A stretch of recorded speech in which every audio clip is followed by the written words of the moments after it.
하나님께서 주시는 말씀은 누가복음 9장 18절에서부터 27절까지 말씀을 보겠습니다.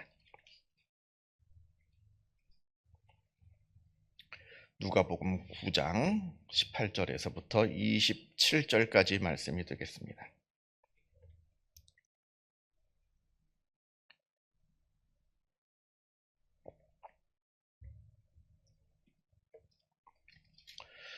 누가복음 9장 18절에서부터 27절까지 말씀 같이 한 목소리로 읽겠습니다. 예수께서 따로 기도하실 때에 제자들이 주와 함께 있더니 물어 이르시되 무리가 나를 누구라고 하느냐? 대답하여 이르되 세례 요한이라 하고 더러는 엘리야라 더러는 옛 선지자 중에 한 사람이 살아났다 하나이다. 예수께서 이르시되 너희는 나를 누구라 하느냐? 베드로가 대답하여 이르되 하나님의 그리스도 신이이다 하니 경고하사 이 말을 아무에게도 이르지 말라 명하시고 이르시되 인자가 많은 고난을 받고 장로들과 대제사장들과 서기관들에게 버림받아 죽임을 당하고 제3일에 살아나야 하리라 하시고 또 무리에게 이르시되 아무든지 나를 따라오려거든 자기를 부인하고 날마다 제 십자가를 지고 나를 따를 것이니라. 누구든지 제 목숨을 구원하고자 하면 잃을 것이요 누구든지 나를 위하여 제 목숨을 잃으면 구원하리라. 사람이 만일 온 천하를 얻고도 자기를 잃든지 빼앗기든지 하면 무엇이 유익하리요? 누구든지 나와 내 말을 부끄러워하면 인자도 자기와 아버지와 거룩한 천사들의 영광으로 올 때에 그 사람을 부끄러워하리라. 내가 참으로 너희에게 이르노니 여기 서 있는 사람 중에 죽기 전에 하나님의 나라를 볼 자들도 있느니라. 아멘. 오늘 우리가 읽은 이 본문은 신학에 있어서 그리고 우리의 신앙에 있어서 믿음에 있어서 특별히 예수 그리스도를 우리가 이해하는 데 있어서 아주 중요한 본문입니다. 오늘 본문에서 예수님께서는 처음으로 아주 직접적으로 자신의 죽음을 이야기하고 계십니다. 이 사건, 오늘 이 본문 이전에는 물론 비록 이전에는 세례 요한도 그러고 다른 사람들도 아주 단편적으로 파편적으로 예수님의 죽음에 대해서 이야기를 한 것은 있습니다만 그건 되게 파편적이고 되게 단편적인 이야기고, 그러나 오늘 본문은 예수님께서 직접 자신이 아주 직접적으로 아주 말씀하시는 죽음에 대해서, 예수님의 죽음에 대해서 말씀하시는 장면이라 하는 겁니다. 오늘 이 본문, 이 본문이 예수님의 사역에 있어서 하나의 분기점이 됩니다. 오늘 말씀 전까지는 예수님의 사역을 우리가 쭉 보면 어쩌면 승리와 영광의 사역이었어요. 예수님의 사역들이 점점 올라가는, 병자를 고치시고 귀신을 내어 쫓고 심지어는 죽은 자도 살리시고, 그래서 많은 사람들로부터 사랑도 받고 존경도 받고 아주 사람들한테 인기도 많은 그러한 사역을 쭉 하셨다고 한다면, 이 사건 이후부터는, 오늘 본문 이후부터는 물론 예수님께서 병자도 고치시고 하십니다만, 병자를 고치시고 예수님의 놀라운 기적을 일으키시는 것이 예수님의 사역이 주된 사역이 아니라 이제부터는 십자가를 향해서 걸어 나아가시는, 죽음을 향해서 걸어가시는 사역으로 사역의 패턴이 바뀌게 됩니다. 굉장히 중요한 본문이에요, 이 본문은. 그러니까 지금까지는 영광의 길을 걸으셨다면 지금부터는 십자가의 길로 걸어 나아가시는 예수님의 모습을 우리가 보게 되는 겁니다. 그러면서 이제 오늘 본문 18절 말씀에 예수님께서 제자들에게 물으십니다. 사람들이, 무리가 나를 누구라 하느냐? 그러니까 제자들이 말합니다. 더러는 세례 요한이라 하고 더러는 선지자 중에 한 명이라 이렇게 말하는 사람도 있고, 또 어떤 사람은 엘리야라고 말합니다. 이렇게 이제 제자들이 이제 세간에 있는 예수님에 대한 세평이라고 그러죠. 세평. 세간에 있는 예수님에 대한 평가를 이제 쭉 이야기를 해드립니다. 근데 여기에는 물론 세례 요한도 훌륭한 분이고 선지자들도 훌륭한 분이고 엘리야도 훌륭한 분입니다만, 그러나 이 사람들은 그냥 사람들이지 예수님이 누구인지 정확하게 이분들로 예수님을 표현할 수는 없는 겁니다. 그러니까 좋은 바른 평가는 아닌 거예요. 바르게 예수님을 바라보고 있는 것은 아닌 겁니다. 그러니까 이제 예수님께서 제자들에게 묻습니다. 그렇다면 너희는 세상 사람들은 그렇다 치더라도 그렇다면 너희는 나를 누구라 하느냐 이렇게 물으시니까 이때 베드로가 용감하게 대답을 합니다. 하나님의 그리스도시니이다. 아주 정확한 대답을 합니다. 100점짜리 대답이에요. 예수님은 뭐 이 세상에 있는 뭐 훌륭한 사람도 아닙니다. 뭐 선지자 중 한 분도 아니에요. 뭐 엘리야는 더더욱 아니죠. 예수님은 하나님의 그리스도십니다. 아주 100점짜리 대답을 합니다. 그래서 그리스도라고 하는 것은 메시아란 뜻입니다. 그래서 성경에서 메시아는 이스라엘 말인 히브리 말로 메시아이고 이걸 그 당시 이때는 그리스가 지금의 영어처럼 그리스 말이 이제 세상의 공통어였으니까 그리스 말로 하면 그리스도입니다. 그러니까 메시아랑 그리스도는 같은 뜻이에요. 구원자란 뜻입니다. 그래서 우리를 구원해 주실 메시아이십니다. 이렇게 이제 베드로가 이제 고백을 하는 겁니다. 자, 그런데 문제는 말은 100점짜리를 했는데 예수님이 생각하시는 그리스도와 베드로가 생각하는 그리스도는 달랐다는 거예요. 말로는 예수님은 하나님의 그리스도이십니다라고 100점짜리 대답을 했는데 근데 머릿속으로 생각하고 있는 그 그리스도라고 하는 것이 예수님께서 생각하시는 그리스도와 베드로가 생각했던 그리스도가 서로 완전히 달랐다는 겁니다. 베드로가 예수님은 그리스도십니다라고 하는 대답을 예수님께서 이제 들은 다음에 그렇다면 하나님의 그리스도가 어떤 일을 하는지를 그러니까 예수님께서 생각하시는 그리스도의 모습은 어떠한 모습인지를 말씀하시는데 그 말씀이 무엇이냐면 이제 곧 많은 고난을 받게 되고 장로들과 대제사장들과 서기관들에게 미움을 받아가지고 죽임을 당한 후에 그런 다음에 사흘 만에 다시 부활하게 될 것이다. 이게 바로 그리스도가 이 땅에 오신 그 모습이라는 거예요. 이게 예수님이 생각하시는 그리고 예수님이 가야 되는 그리스도의 모습이고 그리스도의 길입니다. 오늘 본문 누가복음 오늘 우리가 읽은 본문의 말씀에는 생략되어 있습니다만 우리가 마태복음이나 마가복음에도 똑같이 나오거든요. 마태복음이나 마가복음의 말씀을 보게 되면 이때 베드로가 이 말을 듣고 예수님을 막아섭니다. 성경의 표현대로도 보면 마태복음이나 마가복음의 표현대로 보면 항변하였다. 뭐 오늘 저 말씀에도 이제 항변하였다라는 말이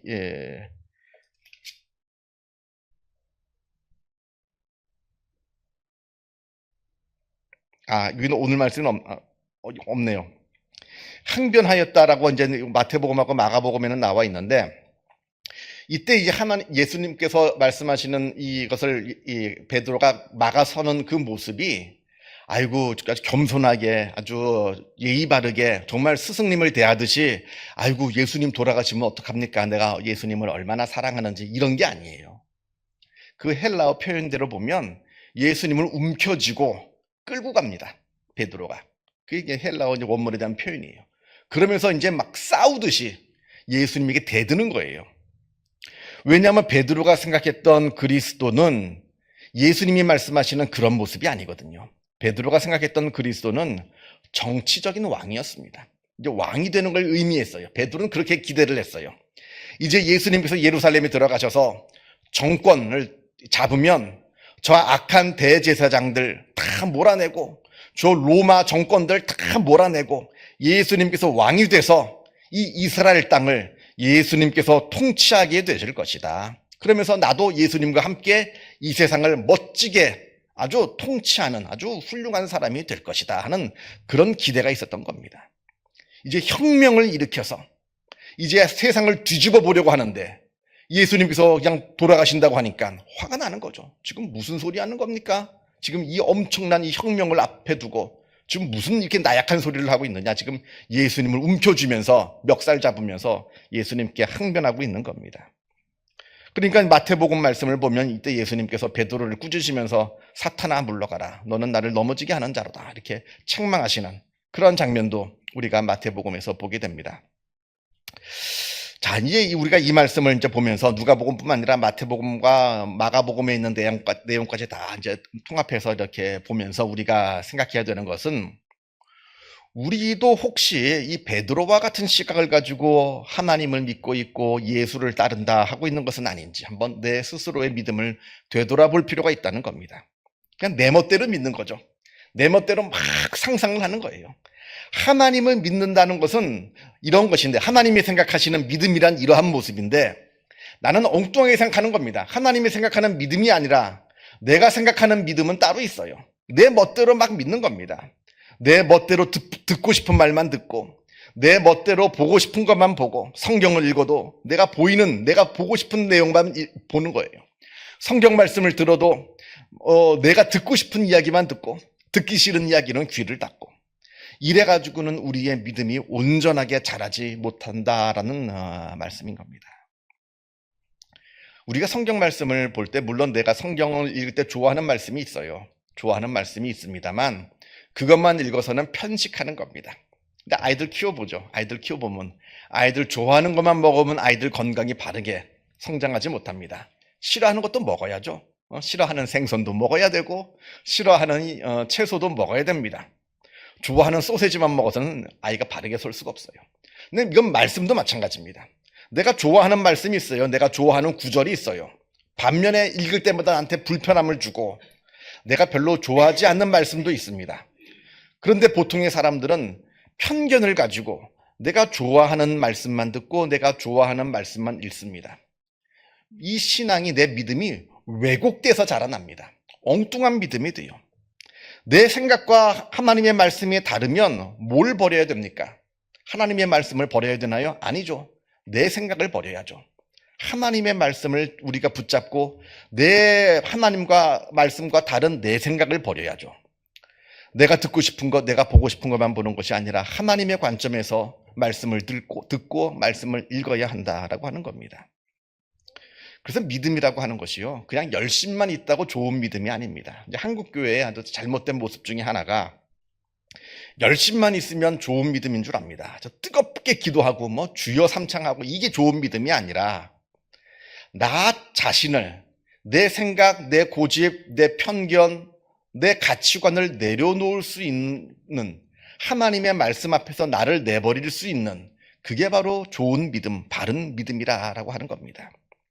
자, 그러면서 23절 말씀에 이런 말씀이 나옵니다. 예수를 따르려거든, 그리고 하나님을 믿으려거든, 그런 같은 뜻이죠. 예수를 따르려거든 자기를 부인하라, 이렇게 말씀을 하십니다. 나를 부인하는 거예요. 그리고 십자가를 지는 겁니다. 이게 바로 믿음이라는 거예요. 믿음은 내 십자가를 내버리는 것이 믿음이 아니라 내 십자가를 지는 것이 믿음인 겁니다. 여기서 십자가를 진다라고 하는 것은 하나님을 위해서, 하나님의 나라를 위해서, 그리고 다른 사람의 구원을 위해서 내가 당하는 고난, 내가 당하는 어려운 일들, 내가 당하는 불편한 일들을 말하겠죠. 십자가라고 하는 것은 내가 짊어져야 하는 겁니다. 그게 크던 작던 간에 자기 십자가를 지고 예수님을 따라야 믿음이지, 십자가를 내던지고 예수님을 따르는 것은 믿음의 길이 아니라는 거예요. 왜냐하면 믿음의 길이라고 하는 것이 평탄대로는 아니거든요. 어려운 길입니다. 불편한 길이고요. 그리고 내가 나를 내려놓고 또 내가 지는 것을 말합니다. 내가 다른 사람을 이겨먹는 게 믿음의 길이 아니라 때로는 내가 다른 사람에게 져주는 것이 바로 믿음의 길이라 하는 거예요. 그러니까 믿음의 길이라고 하는 것은 쉬운 길은 사실은 아닙니다. 어려운 길입니다. 그게 바로 참된 믿음의 길이라 하는 겁니다. 베드로 생각처럼 내가 예수만 믿으면 내가 이제 예루살렘에 올라가서 예수님과 같이 왕노릇하면서 세상을 다스리고 나는 아주 사람들한테 아주 존경받고 훌륭한 어떻게 되고 돈도 많이 벌고, 이게 바로 믿음의 길이 아니라 하나님의 말씀을 따라 순종하면서 그 말씀을 실천해 나가는 어려운 길, 불편한 길이 바로 믿음의 길이라, 이 말씀을 하시는 겁니다. 자, 그렇다면 믿음의 길은 손해보는 길인가요? 그럼 결국 우리는 손해보면서 살란 얘기인가요? 그렇지는 않습니다. 24절. 그러나 이 십자가의 길은 패배하는 길, 손해보는 길이 아니라 결국에는 승리하는 길, 얻는 길, 많은 것을 우리가 받게 되는 길이라 말씀하십니다. 왜냐하면 하나님을 위해서 이 땅에서 버리는 자는 천국에서 얻게 되기 때문에 그러합니다. 24절을 한번 보면 누구든지 제 목숨을 구원하고자 하면 잃을 것이요, 누구든지 나를 위하여 제 목숨을 잃으면 구원하리라. 더 귀한 것을 얻게 된다는 겁니다. 더 귀한 것을 얻게 된다 말씀합니다. 그러면서 25절에 사람이 만일 온 천하를 얻고도 자기를 잃든지 빼앗기든지 하면 무엇이 유익하리요? 진짜 중요한 것을 얻고 사소한 것을 잃어버리는 게 낫지, 사소한 것을 얻고서 정말 중요한 것을 잃어버리면, 소탐대실하게 되면 그게 무슨 소용이 있느냐. 우리가 예수를 믿고 십자가를 지고 어려운 길이 이 십자가의 길인데, 이거 말고 나는 세상 사람들이 사는 그 편한 길, 좋은 길로 가겠습니다 라고 한다면, 세상에서 뭐 부와 명예와 뭐 좋은 것은 얻을지 몰라도 정작 중요한 구원을 얻지 못한다는 겁니다. 소탐대실하는 거죠. 그러나 내가 하나님의 말씀을 믿고 하나님의 말씀에 순종하고 나 자신을 내려놓고 하나님을 위해서 살고 또 다른 사람을 위해서 내가 조금 양보하고 하는 그 어려운 십자가의 길을 걸어갈 때, 물론 세상 속에서는 뭐 내가 좀 힘든 일도 당하고 또 불편한 일도 당합니다만, 그러나 우리에게는 구원이라고 하는 엄청난 큰 은혜가 주어진다라고 하는 겁니다. 그래서 무엇을 얻겠느냐? 작은 것을 얻고 큰 것을 잃겠느냐? 큰 것을 얻고 작은 것을 잃겠느냐? 물론 둘 다 가지면 좋죠. 둘 다 가지면 좋겠는데 하나님께서 그렇게 둘 다 갖게 해주십니다. 그러나 만약에 둘 중 하나만 내가 선택해야 된다면 나는 십자가의 길을 걸어가겠는가, 아니면 십자가를 내던지고 세상 사람들이 걸어가는 그 편한 길로 가겠는가, 이걸 묻고 계시는 겁니다. 그래서 신앙은, 믿음은 십자가를 지는 삶이요, 하나님을 위해서 나 자신을 내려놓는 삶이다라는 것을 늘 기억하시는 복된 주님의 종들이 다 되시기를 바랍니다. 기도하겠습니다. 하늘에 계신 우리 아버지, 아버지의 이름을 거룩하게 하시며 아버지의 나라가 오게 하시며 아버지의 뜻이 하늘에서와 같이 땅에서도 이루어지게 하소서. 오늘 우리에게 일용할 양식을 주시고 우리가 우리에게 잘못한 사람을 용서하여 준 것 같이 우리 죄를 용서하여 주시고 우리를 시험에 빠지지 않게 하시고 악에서 구하소서. 나라와 권능과 영광이 영원히 아버지의 것입니다. 아멘. 자유롭게 기도하시기 바랍니다.